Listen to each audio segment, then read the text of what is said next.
Assignment 2, पहला assignment जो था काफ़ी लोगों ने सबमिट किया है, और ये दूसरा असाइनमेंट है जिसको आप लोग सबमिट करेंगे। ये मैं कोशिश करूँगा कि इसको गूगल क्लासरूम से इसको अटैच कर दूँ ताकि आप लोग सीधे गूगल क्लासरूम पे उसको अपलोड कर सकें। But anyway you must be ready maybe by next week, क्योंकि बहुत ज़्यादा थ्योरम और एग्जाम्पल दोनों सर? ये दोनों चीज़ें क्योंकि मैंने इसको प्रूफ नहीं किया है तो इसलिए मैं कर रहा हूँ ताकि आप लोग इसको अपने मन से अच्छे से, जो कि बहुत कठिन नहीं है, ऑलमोस्ट ये जैसे आइसोमेट्री की तरह से है इसका प्रूफ और किताब में दिया हुआ है, तो केवल इसको समझना है और समझ करके आप लोगों को लिखना है। पहला चीज़ कि कन्फर्मल अगर है तो उसके फर्स्ट फंडामेंटल फॉर्म के कोफिशिएंट्स जो होंगे वो एक दूसरे के प्रोपोर्शनल होंगे, और दूसरा ये एग्जाम्पल ऐसा है कि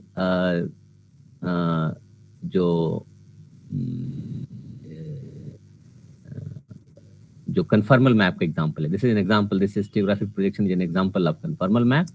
और साथ ही साथ इसका नेक्स्ट पार्ट भी आप कर सकते हैं कि ऐसा मैप कि जो कन्फर्मल तो है लेकिन वो इसी से आप दिखा सकते हैं कि ये मैप कन्फर्मल तो है लेकिन ये आइसोमेट्रिक नहीं। This is an example of a map which is conformal but not isometric. इसको आप लोग असाइनमेंट के रूप में तैयार करेंगे। नेक्स्ट जो पार्ट है, एक और छोटा सा एग्जाम्पल आप लोगों को एक्सरसाइज में दे रहा हूं जिसको आप लोग ट्राई करिएगा।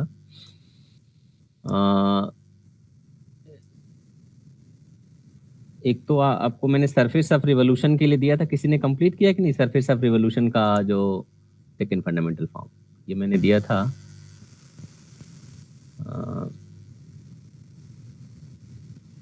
सेकंड फंडामेंटल फॉर्म, हाँ ये एक्सरसाइज मैंने दिया था कि find the second fundamental form of different surfaces, plane, sphere, surface of revolution, cylinder. तो ये किसी ने ट्राई किया है कि नहीं इन सब चीज़ों के लिए? अगर आप एक्सरसाइज नहीं करेंगे, अगर आप प्रयास नहीं करेंगे, प्रैक्टिस नहीं करेंगे, तो फिर मैथमेटिक्स सुनने से केवल नहीं आने वाला है। या आप भाषण सुन लीजिए, लेक्चर सुन लीजिए, ऐसे दिन रात लेक्चर्स हो रहे हैं। अगर आप केवल डिफरेंशियल ज्योमेट्री के लेक्चर्स को इकट्ठा करेंगे तो दिन रात लेक्चर्स ऑनलाइन आजकल चल रहे हैं। आप जब तक उस पर वर्कआउट नहीं करेंगे तब तक आपके अंदर वो गेन नहीं आएगा। इसलिए मैं बार बार कह रहा हूँ कि आप लोग एक्सरसाइजेस को कंप्लीट करिए। तो किसी ने किया है कि नहीं? कोई भी आप लोगों में किसी एक सरफेस का आप लोगों ने सेकंड फंडामेंटल फॉर्म निकाला है कि नहीं? प्लेन का देखा था ऐसे, बट सर अभी बाकी सब ट्राई नहीं किया, आज करूंगा। प्लेन का तो सर उसमें तो 0 0 हो जा रहा था ना सर, तो वो तो आसान था, मतलब मैं देखा था। Very good. प्लेन का कम से कम चलिए एक तो सफलता मिली आपको कि प्लेन का आपने कैलकुलेट किया और प्लेन का आपने निकाला कि इसका सेकंड फंडामेंटल फॉर्म के जो कंपोनेंट्स हैं वो तीनों 0 0 0 हो जाएंगे। तो ये आपकी किताब में भी दिया हुआ है। ये सब चीज़ें हमें नहीं लगता है कि बहुत मुश्किल है, केवल आपको सिंपल बैठ के कैलकुलेशन करना है। तो अगर ये कैलकुलेशन नहीं कर पाएंगे तो कैसे होगा? करीब करीब आज भी हमें लगता है कि 10-12 लोग जुटे हुए हैं। एक और कोई जुड़ गया, 14 हो गया संख्या है, 13 मतलब आप लोग हैं। तो ये सब सिंपल कैलकुलेशंस हैं and you have to do, there is no other way for learning of differential geometry. अगर इसको लर्न करना है तो कैलकुलेशन खुद करना होगा। कैलकुलेशन नहीं करेंगे तो बिल्कुल सीख नहीं पाएंगे, चीज़ें दिखाई देंगी कुछ दिनों के बाद। जैसे आप लोग यूनिवर्सिटी छोड़ेंगे, बाहर जाएंगे, सब चीज़ें बिल्कुल भूल जाएंगी। तो केवल बस एग्जामिनेशन में जो भी मार्क्स आपको मिलेंगे वो केवल रह जाएगा। लेकिन अगर आपको कुछ समय तक रखना है, अगर सीखना है मैथमेटिक्स आगे, अगर आपको इसको कंटिन्यू करना है तो आप लोगों को प्रैक्टिस खुद करना पड़ेगा। और तभी फीलिंग आएगी कि हाँ वास्तव में सेकंड फंडामेंटल फॉर्म है क्या। और जब भी हम कुछ रिजल्ट्स बताएंगे तो आप तुरंत कंपेयर करेंगे, अच्छा हाँ वहां पे तो 0 था, वहां पे तो ये है, तो इसका मतलब ये डिफरेंस है इन दोनों में। तो ये चीजें तभी आएंगी जब कंप्यूटेशन आप खुद करेंगे। तो may be let us try computation for actually surface of revolution is already given, so let us try for surface of revolution. And once you know the second fundamental form of surface of revolution, you can also calculate the second fundamental form of all those surfaces which are written as surface of revolution, right? तो जैसा कि surface of revolution के लिए हमने last turn पे भी आपको explain किया था, sigma u v, if this is equal to fu cos v and fu sin v and gu, ठीक है, ये आपका सरफेस ऑफ रिवोल्यूशन था।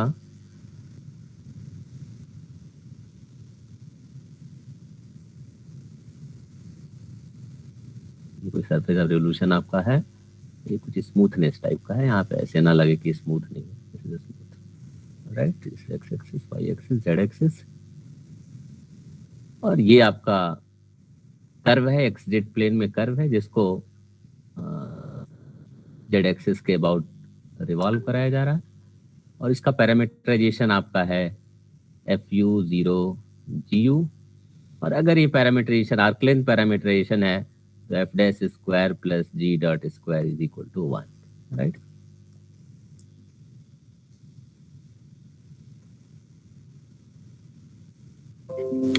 क्या तो लास्ट टर्न पे हमने कैलकुलेट किया था this sigma you, it is given by this F dot या एफ डैश, जो भी आप लिखना चाहें, डॉट लिखना चाहें तो आपके बुक में डॉट दिया गया है, चलिए मैं डॉट ही लिख लेता हूँ।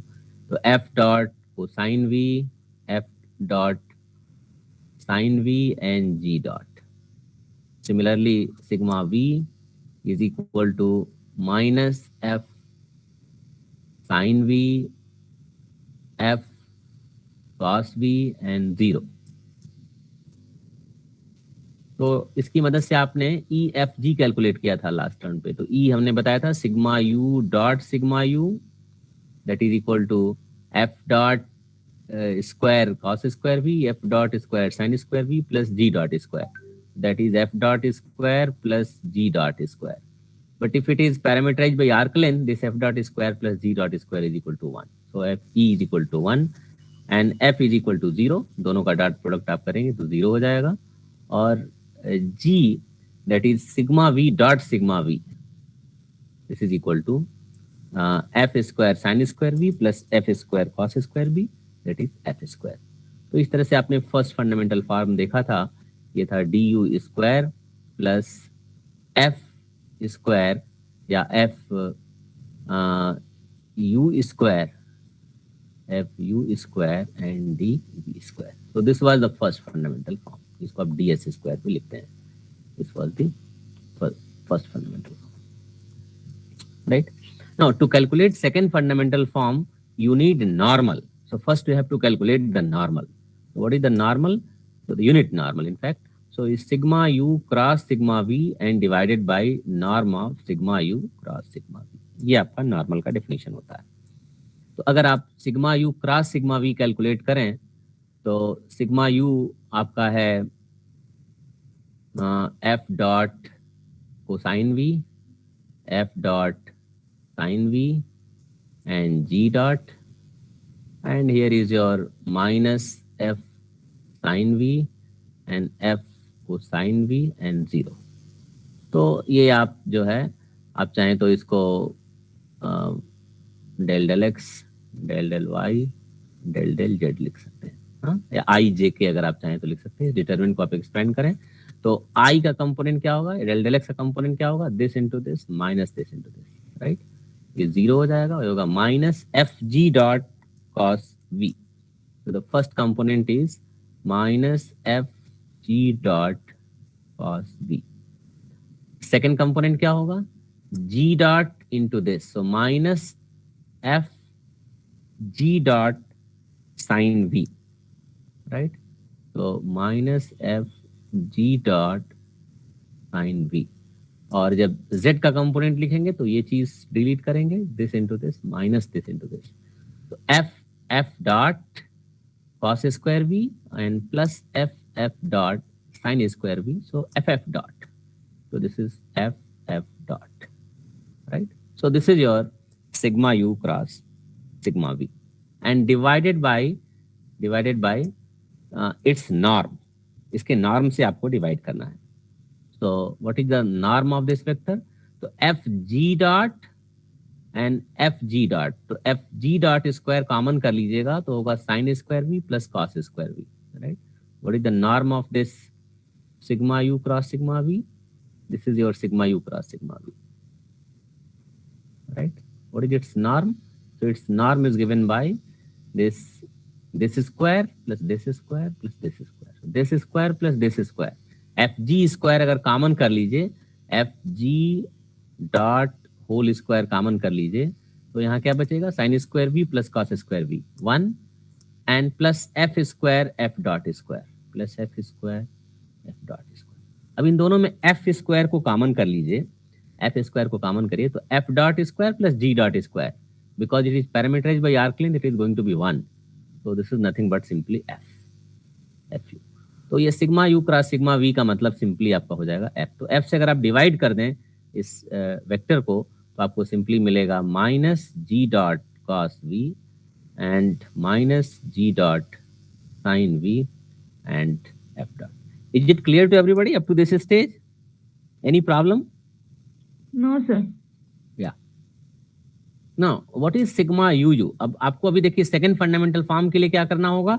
सेकंड फंडामेंटल फॉर्म के जो कंपोनेंट्स हैं एल एम एन, इसके लिए आपको सिग्मा यू कैलकुलेट करना होगा और इसको इस यूनिट नॉर्मल से इसका इनर प्रोडक्ट लेना होगा. Sigma u v dot inner product n and sigma v v dot inner product n. तो सिग्मा यू क्या है? इसका सेकेंड डेरिवेटिव.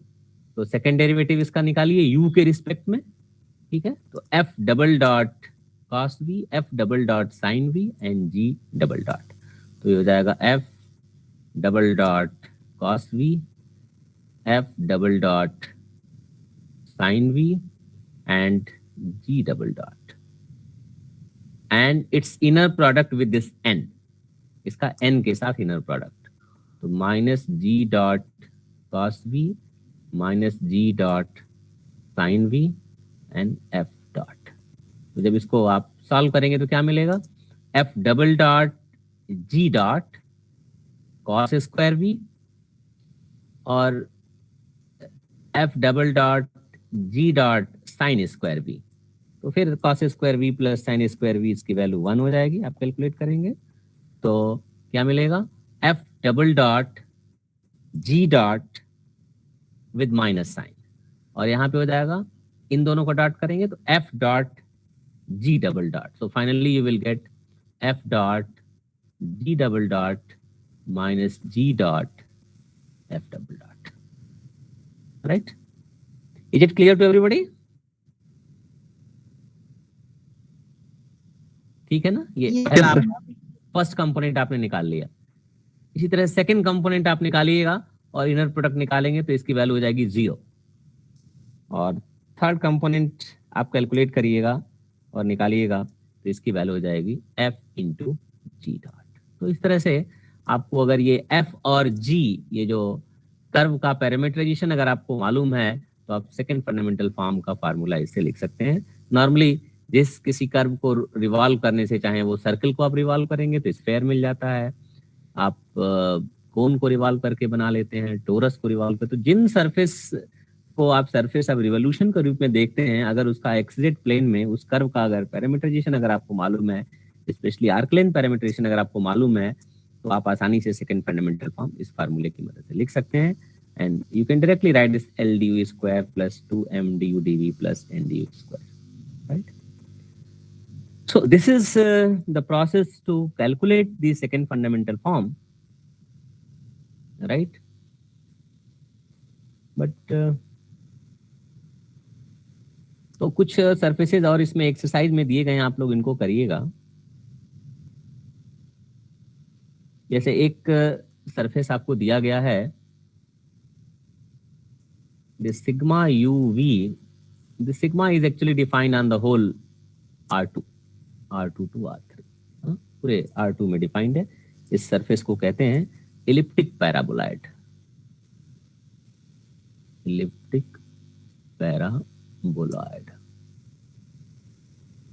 पैराबोलॉइड के शेप में होता है ये, और इसका पैरामीटरेशन दिया गया है u v and u square plus v square. तो इस सरफेस का सेकंड फंडामेंटल फॉर्म आप कैलकुलेट करिए. तो calculate the second fundamental form. So calculate the second fundamental form of this surface, elliptic paraboloid. ठीक है, आपको LMN की वैल्यू निकालनी है और फाइनली आप L du square plus 2m du dv plus n dv square, ये जो क्वांटिटी होगी ये आपका second fundamental form.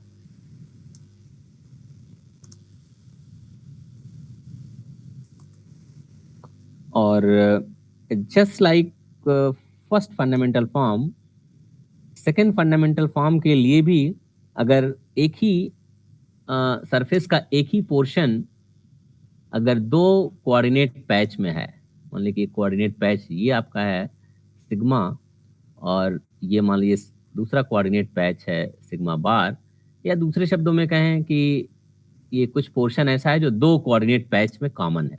This portion is common in two surface patches और इसके करेस्पॉन्डिंग अगर आपको ओपन सेट मिल जाए यहाँ पे U और U टिल्डा, तो ये जो मैप्स होते हैं ये जिनको ट्रांजिशन मैप्स आप कहते हैं, ट्रांजिशन फंक्शंस आप कहते हैं, जिनको कि आप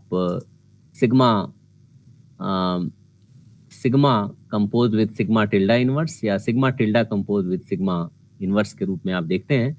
अगर इसके जैकोबियन मैट्रिक्स को J से डिनोट किया जाए, अगर ये जो ट्रांजिशन फंक्शंस हैं उनके जैकोबियन मैट्रिक्स को J से डिनोट किया जाए, तो जैसा कि हमने फर्स्ट फंडामेंटल फॉर्म के लिए बताया था, अगर आप याद करें तो फर्स्ट फंडामेंटल फॉर्म के लिए हमने बताया था कि E tilde F tilde G tilde, अगर ये फर्स्ट फंडामेंटल फॉर्म का मैट्रिक्स ले लिया जाए तो that was that time given by, this is related with the first fundamental form of first patch via this formula. Here it was J transpose and here it was J, right? But here when you calculate for second fundamental form, this L tilde, M tilde, M tilde, N tilde, and when you calculate the second fundamental form with respect to first patch, L, M, M, N, then again it gives a similar kind of formula, that here it is your Jacobian matrix, here it is your transpose of the Jacobian matrix, and here you have to take sign plus or minus, right? Plus or minus, where this plus sign is true if the Jacobian matrix has positive determinant, then you take plus sign and plus sign. And if the determinant of the Jacobian matrix is negative, right? I mean, the both patches are of similar orientation, and if the both patches are of opposite orientation, then you have to take the negative sign. Otherwise, everything is similar, like the transformation, law of transformation of the first fundamental form. This is the law of transformation of first fundamental form, and this is the law of transformation of second fundamental form. कुछ लोग जो लोग इस तरह से आप लोग surfaces को भी कुछ यूनिवर्सिटीज में BSc क्लासेस में भी पढ़ाया गया है. जैसे आप लोग लिखते हैं अगर इस second fundamental first fundamental form को G अल्फा बीटा से भी डिनोट किया जाता है, जहां इसको G11 कहते हैं, ये G12 होता है, ये G21 होता है और ये G22 होता है. तो वहां अगर आप G अल्फा बीटा, जहां अल्फा और बीटा 1 to 2 वेरी करे, इस तरह से टेंसर नोटेशन में अगर G अल्फा बीटा दिया गया है तो G अल्फा बीटा को आप लिख सकते हैं. वहां पे जो जैकोबियन आपका मैट्रिक्स है, ये जैकोबियन मैट्रिक्स जो है वो आपका हो जाता है दिस JT, या पहले J लिख लीजिए. तो this J is given by this del x and this suppose this EFFE, this matrix is your say GIJ, EIJ, right? So in that case this Jacobian matrix is del x I over del x bar alpha, right? तो यहाँ पे आपको लिखना पड़ता है जो ये जो Jacobian matrix है उसके करेस्पॉन्डिंग आपको लिखना पड़ेगा del x I over del x bar alpha, and similarly this del x j over del x bar beta, right? So this is the what is called the law of transformation of the metric tensor, or law of transformation of first fundamental form. And in a similar formula you can get for the second fundamental form also. If you write the component of second fundamental form as say d alpha beta or dij, so it gives a similar kind of formulation like this, you have to just replace the sign here with positive or negative accordingly if this determinant is positive or negative. Determinant of Jacobian matrix is positive or negative. So this is about the law of transformation of second and first fundamental form. Now let us come to some geometry part. Is it clear to this part up to this stage? Sir एक बार फिर से बता दो। नहीं, ये जो लोग अगर नहीं पढ़े हैं तो आप लोग इसके लिए नहीं परेशान होइएगा। ये मैं केवल उन लोगों के लिए हिंट दिया हूँ। जैसे कुछ यूनिवर्सिटीज में टेंसोरियल नोटेशन में सरफेस पढ़ाया जाता है, तो जो लोग वहां से आए हैं, जैसे मुझे याद है कुछ काशी विद्यापीठ से जो लोग आए हैं, या फिर जो गोरखपुर यूनिवर्सिटी से पढ़े हैं लोग, जो लोग लखनऊ यूनिवर्सिटी से पढ़े हैं लोग, तो वहां पे जो सरफेस है उसको इस तरह से टेंसर नोटेशन में बताया जाता है। वहाँ GIJ को जो है वो फर्स्ट फंडामेंटल फॉर्म कहा जाता है। तो अगर आपके पास दो तरह के कोऑर्डिनेट पैचेज हैं, एक कोऑर्डिनेट पैच को ये सिग्मा को आप चाहें तो XI कह दीजिए और सिग्मा टिल्डा को आप चाहें तो X बार अल्फा कह दीजिए। तो ये जो ट्रांजिशन फंक्शंस हैं, जो ट्रांजिशन फंक्शंस आपको इस तरह से दिए जाएंगे, XI is equal to XI and X bar alpha, where I varies from 1 to 2 and alpha also varies from 1 to 2. So these are transition functions and their Jacobian are given via this matrix. ये जो partial derivatives के जो matrix मिलेंगे 2/2 का जो matrix मिलेगा वो आपका Jacobian मैट्रिक्स होगा। तो अगर ये जो G अल्फा बीटा के केवल आप G अल्फा बीटा आप ये समझिए कि यहाँ E अल्फा E टिल्डा को G11 कहा गया है, F टिल्डा को G12 कहा गया है, F टिल्डा यहाँ पे G12 या G21 एक ही बात हुई, सिमेट्रिक मैट्रिक्स है। और G22 ये जो G22 है इसको कैपिटल G टिल्डा कहा गया है।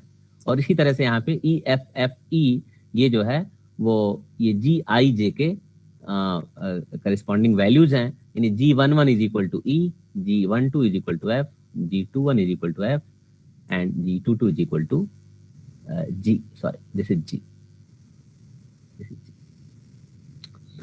तो जैसे यहाँ पे हमने मैट्रिक्स नोटेशन में जो फर्स्ट फंडामेंटल फॉर्म का जो लॉ ऑफ ट्रांसफॉर्मेशन लिखा है, एग्जैक्टली आप इस टेंसोरियल नोटेशन में लिखना काफी आसान होता है। तो उसमें केवल एक एक्सप्रेशन लिख करके इस पूरे ये जो यहाँ पे मैट्रिक्स इक्वेशन आपने लिखा है, इस मैट्रिक्स इक्वेशन को सिंपल वहाँ एक सिंगल इक्वेशन से आप रिप्रेजेंट कर सकते हैं। G alpha beta is equal to del XI upon del X bar alpha GIJ and del XJ over del X bar beta. This is del XJ over del X bar beta. यहाँ I और J पे summation है। आप इन दोनों equation को जब explore करेंगे तो इसको भी एक्सप्लोर करिएगा तो वही इक्वेशन मिलेगा जो इसको एक्सप्लोर करने से मिलेगा। केवल दो डिफरेंट नोटेशंस हैं, अदरवाइज एक्सप्रेशन सेम है। एक्सप्रेशन सेम है, दो डिफरेंट नोटेशंस हैं, दो लिखने के तरीके अलग अलग हैं। एक में मैट्रिक्स नोटेशन में लिखा गया है, दूसरे में टेंसोरियल नोटेशन में लिखा गया है। लेकिन जब एक एक का अगर आप एक्सप्लोर करके इक्वेशन अगर आप लिखिएगा तो दोनों का इक्वेशन सेम हो जाएगा। तो ये मैं कह रहा हूं, लेकिन आप लोगों को खुद वेरीफाई करना चाहिए। जैसे यहाँ पे J की जगह पे आप ये मैट्रिक्स लिखिएगा, इस मैट्रिक्स के एंट्री हो जाएंगी del X1 upon del X बार 1, del X1 upon del X बार 2, del X2 upon del X बार 1, del X2 अपॉन 2, ये 2x2 मैट्रिक्स है। इसी तरह से इसका ट्रांसपोज यहाँ लिखिए और तब इस मैट्रिक्स को, इन तीनों मैट्रिक्स को मल्टीप्लाई करिए और फर्स्ट एंट्री देखिए कि ई टिल्डा क्या आ रहा है यहाँ पे, और वो ई टिल्डा यहाँ से चूंकि G11 के इक्वल है तो G11 की वैल्यू जो इस एक्सप्रेशन से मिलेगा, क्या वो दोनों मैच कर रहा है कि नहीं। और ये गारंटी के साथ मैं कह रहा हूँ कि वो निश्चित रूप से मैच करेगा, निश्चित रूप से मैच करेगा। But you have to verify on your own, ये वेरीफाई करना पड़ेगा। नहीं वेरीफाई करेंगे तो कुछ नहीं समझ में आएगा। और बहुत सिंपल कैलकुलेशन है, इसमें कहीं कोई ऐसी चीज नहीं है। अगर नहीं आता है समझ में तो जरूर आप लोग फिर से हमसे पूछें कि सर हम नहीं कर पा रहे हैं, फिर दोबारा बताइए, तो जरूर मैं इसको बताऊंगा। But I am sure that the two expressions are 100% same, कहीं इसमें कोई दो राय नहीं। अभी क्लियर हुआ कि नहीं सब लोगों को?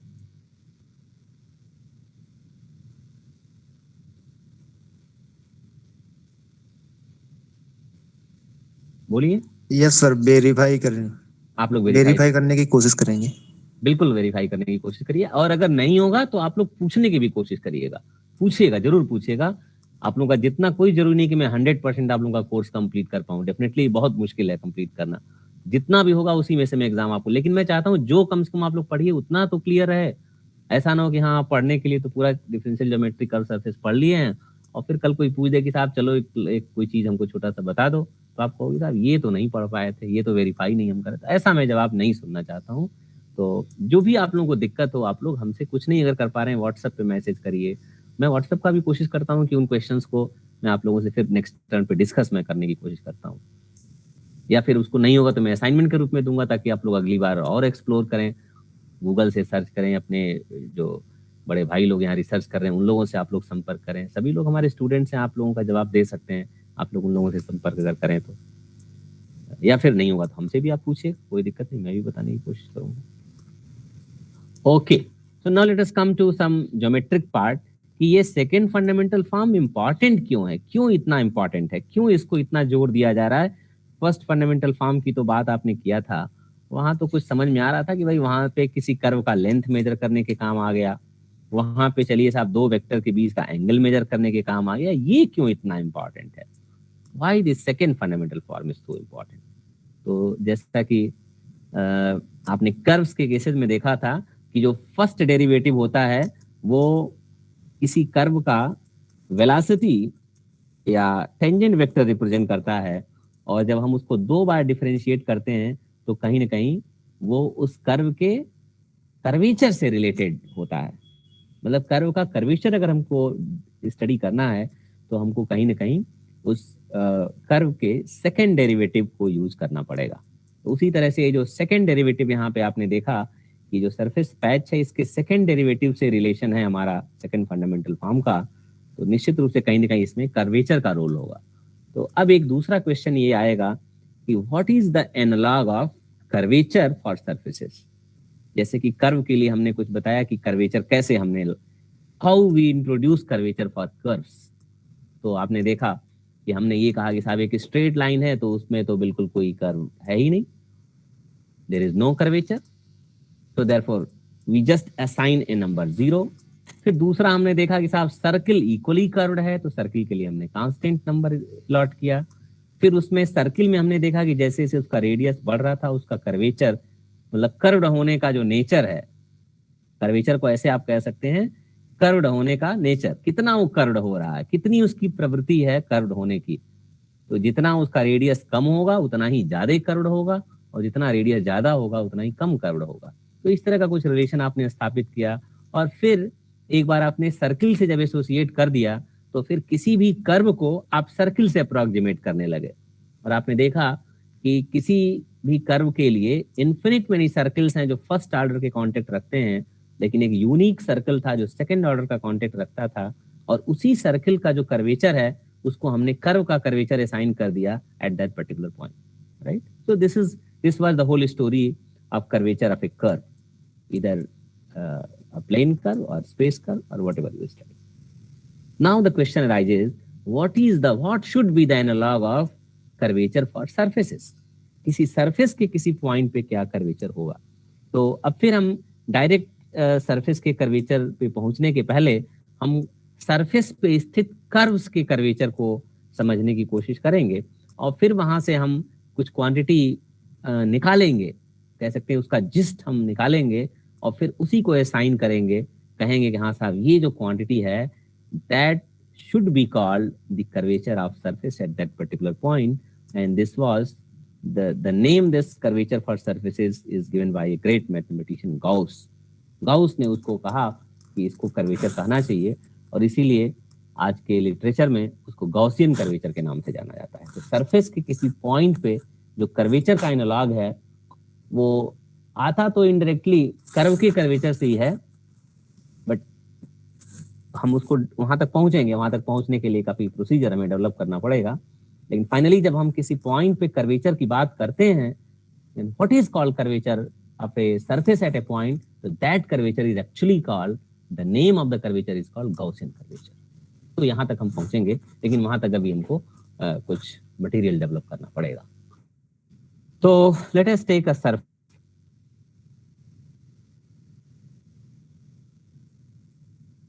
एक सरफेस आप यहाँ पे लीजिए,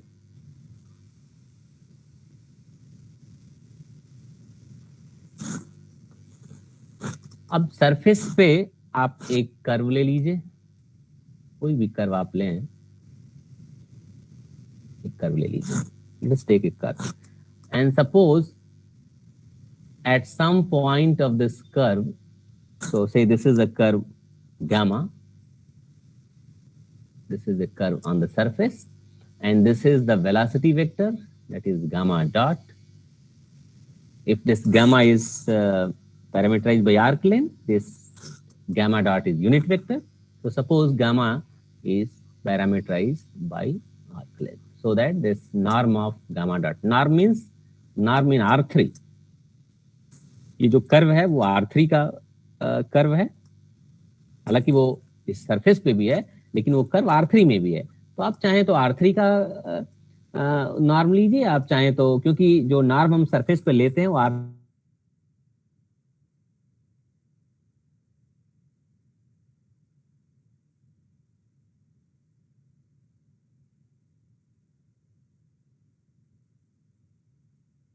ये है कि इस पॉइंट पे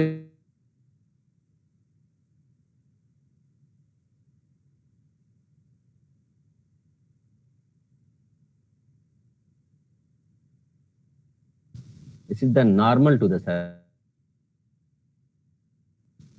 इसको डायरेक्शन थोड़ा लग रहा है तिरछा हो गया नॉर्मल का, तो उसके लिए थोड़ा हम कर्व के डायरेक्शन को पहले बदलेंगे।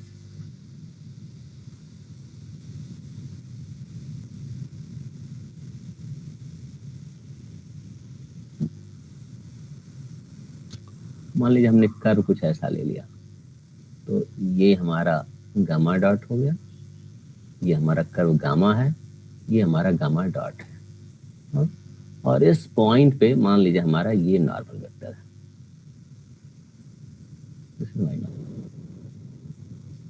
राइट।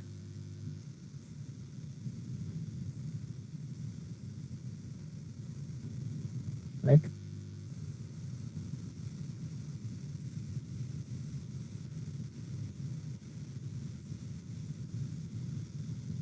गामा डॉट और ये n के द्वारा, ये यूनिट नॉर्मल वेक्टर है, यूनिट नॉर्मल वेक्टर, ये गामा डॉट है और ये n है, और इसके द्वारा ये जनरेट होने वाला प्लेन है, ठीक।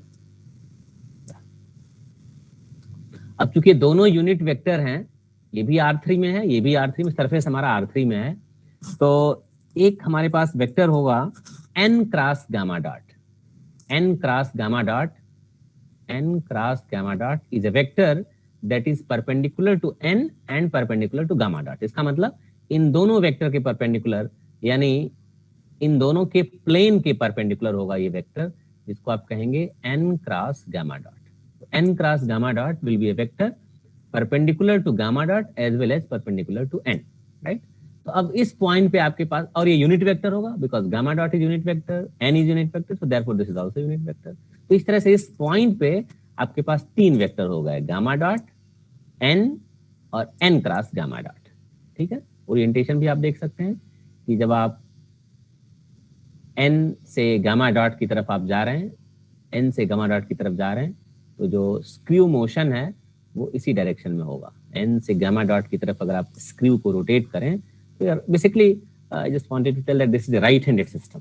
आप चाहते तो n क्रॉस गामा डॉट को इधर भी ले सकते थे, but because it is right handed system, when you move a screw towards n to gamma dot, it will move along this n cross gamma dot, right? And now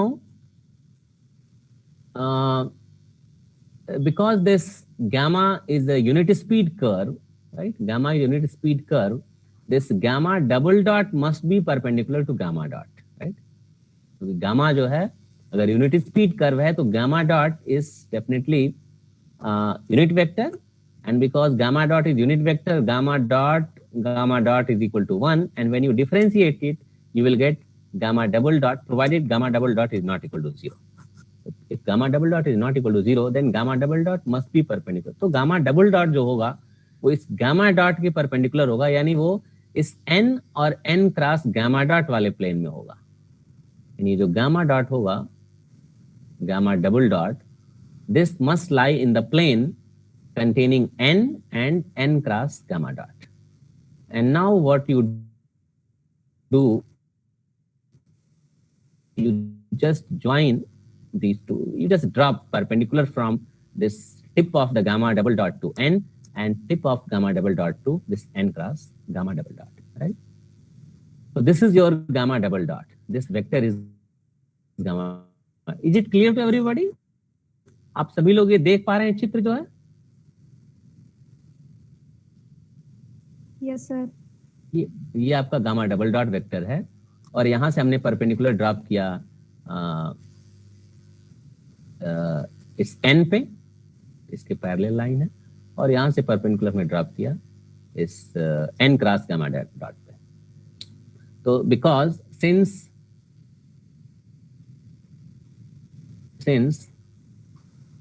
this gamma is unit speed,